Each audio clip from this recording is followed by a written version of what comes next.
right, so I got a bond violation report that says here, Right out the gate, this judge is not playing. A bond violation report is basically the court saying, hey, we told you the rules and you still did the thing.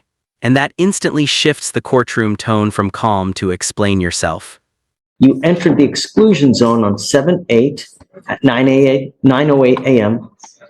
You left at 9:13, entered again at 3:57 a.m. There was a curfew in this case, was there not? Yes, and if you would, Judge, if you're anything like me, you have a tank of Goodwill that can run empty. And you've given us more than we deserve in this case. Hurricane Beryl, this was the height of when Hurricane Beryl was coming through the neighborhood. Who in their right mind is supposed to be out in the hurricane at 4 a.m? His power had gone out. He learned that his sister had a generator. And so that's where he was, that's the address. It's his sister's home where there was a generator that could provide some cool air. And that's what was happening in this case. But there's no excuse. He understands what his bond conditions was. Let me ask you this, did we... Notice how the judge keeps bringing up the other million people without power. That's not shade, that's legal framing. She's establishing that hardship isn't a legal exception to violating bond conditions. Smart move because it shuts down sympathy-based arguments early. Was he allowed to be at the house that he went to? Not according to his bond.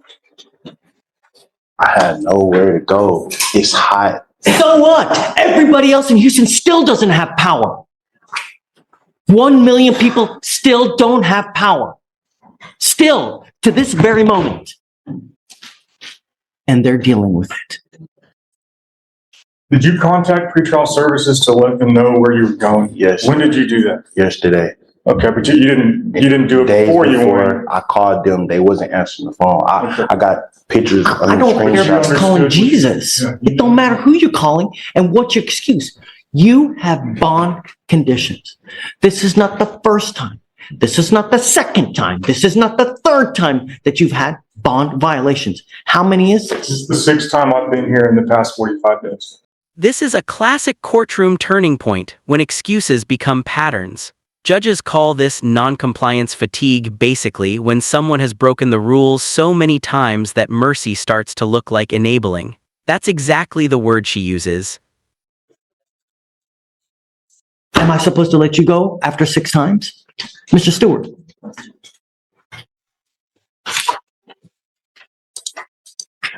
be fair, the first time was my first appearance, so that was just a regular court day. You know, we all have to deal with very stressful situations. We are all under, we all deal with the stress. And really, 1 million people still, or I gotta imagine it's hopefully less now, I still don't have lights. so many other people don't. Sure. But that doesn't give you the right to go where you're not supposed to go. And not only have I ordered you not to be out in the middle of the night, but the police and everybody else told you, stay at home. Don't go out in a hurricane. And yet you go out.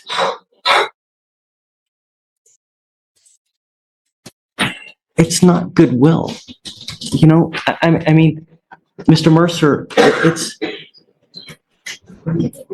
now it becomes enabling. And that's what it does. And it tells him that if I let him go, it's okay. It's not. He still thinks he can do whatever he wants to do. I'm tired of coming in here and making excuses. What I've had to do is to remind myself. Look, if you want to withdraw from that case, you can withdraw, and I'll appoint him a lawyer today. I'm not letting you go. It's not fair. I have nowhere to go, Judge. I got asthma, allergies. I'm literally sweating bad. I couldn't even breathe in the house, Judge. I could not. This emotional moment is where a lot of defendants lose judges, not because they're lying, but because the judge has heard every version of "I had no choice." In court, Explanations without prior communication to pretrial almost always look like excuses, not emergencies. Stay. No, I can't go nowhere else. I'm steady. I'm looking for a job. I can't find a job. It's hard. Everything is hard for me. Like literally everything is hard, you know? Like, I didn't have power either. I don't have air conditioning. I have a fish that I'm trying to save by sitting there bubbling water myself, trying to keep this fish alive. I don't have So we all have things that we deal with. No, nothing. You wanna like, I can't even charge. I barely can charge my ankle monitor. We have no power, like literally no power. Go somewhere else. You don't go to the house that you're forbidden. I don't have literally, I don't have nowhere else to go. I don't have family out here. I only have one person out here, one other person out here, other than my mom. Literally. Judge, I'm not sure why the address was an exclusion zone. There's no victim in the case. It was an unlawful carry case. I don't know. If I would have caught that, I would have asked the judge to amend that order because it's his mother's and sister's house, and there was no reason to have that on the bond conditions. I don't understand why that was. Tell me about it, because I don't remember. It's now been so many cases and so much that I don't even remember anymore. On the first case, I don't know, which case are we, because there's, the weather case, so Okay. it's March 12, 2024, officers were conducting a fugitive investigation for a wanted fugitive when they observed the defendant standing in front of an apartment in Harris County, Texas with an AR pistol on his waistband. Rifle magazine was visible on the right side of his waist. Officers approached the defendant and instructed the defendant to come to them for their investigation. The defendant then turned and ran away 20 feet from outside to inside of his apartment and ran upstairs with the firearms on his possession. Officers then surrounded the apartment and gave commands for the defendant to come outside, which he eventually complied with. Officers then obtained consent from the homeowner to search the apartment and located an upper receiver inside a dresser, the rifle magazine inside the dresser, and a lower receiver of the rifle in another dresser near the window. The upper receiver had a live 300 blackout round ejecting out of it. that's the first case. That's the first transaction. He picked up evading and unlawful carrying in a public place. The other two were evadings. So That's where the exclusion zone came from. I feel like I dropped the ball on that because I would have asked the court to amend that. It's his mother's and sister's home, and I didn't feel like that was necessary for him to have it. why did we do that in the first place, the exclusion over there? Do you know? Judge, I don't believe it's something we requested because we didn't really rip anybody since there wasn't a victim in the case. But your mother and your sister stayed in? Yes, my sister stayed over there. What address is that one? 12650 Ashford Meadow Drive, Unit A. Says he shall not go to or within 500 feet of the 12600 Ashford Meadow Drive. I don't want to make a presumption, Your Honor, but I do feel like if I had approached the DA and asked them to amend that, I don't think they would have been opposed. That's something that I should have done. And I'm with you. And Mr. Mercer, I'm with you, but he's still out at 4 a.m.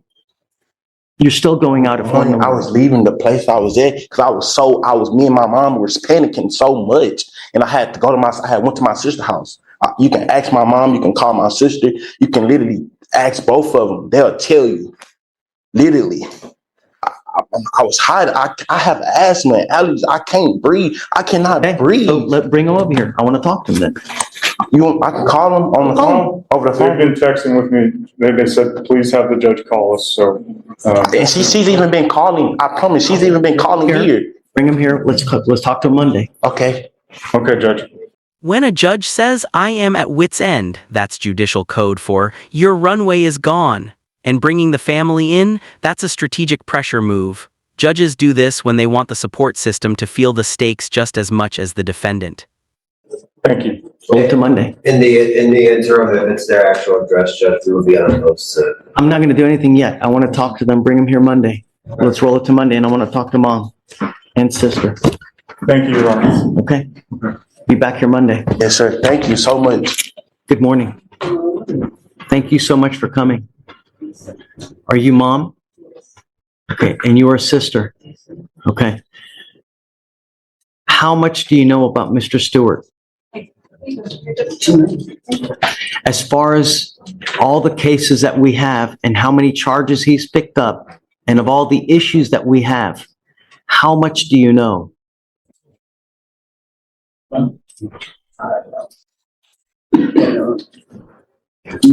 We know about them, but we don't know about it. What's really going on. I am at wit's end with your son. I am up to here. We now have a total of 4 open cases. They're all the same. And the bond violations continue to happen over and over and over. And I have put him in jail at least Mr. Mercer, at least 2 different occasions, right? 3? To try to get him to understand that we mean business. Someone keeps bonding him out and he continues to do what he wants to do. This last time, I told him I don't want you to do certain things. I didn't want him out in the middle of the night. It's one of my main concerns. Nothing good happens at 2 a.m, at 4 a.m, at all. And in this last violation report, which I think numbers now 6, he's out at 4 a.m. Came to my house, because he couldn't breathe. His asthma real bad, And bronchitis as well. and it's just, when it's hot, They both came to my house because they couldn't breathe. And I had a mini generator and they blew out the air from the fan, and I have no. And it can't wait another 2 hours until 7 a.m. until he can, he couldn't He couldn't breathe, he can't breathe. And I had to give him the Goodwill through the machine and the steroid pump. He's been had this ever since he was a baby, and he cannot breathe. He wake up sometime, I didn't sleep sometime and came. The noise he makes will wake you up. Who is this? Because he can't breathe. how does it continue to pick up these cases and how does it continue to violate these conditions being out though? And in at least one of the cases, he has an AR-15. So, well, I believe it's because he's been shot before. Look, it needs to stop. it's, If somehow you guys are telling him it's okay to be out at 4 a.m, it's not. That was just the one time that he came when the lights went out. That was it. But it's always one time. It's always this, it's always that. And it just continues to happen. And this is the 6th time.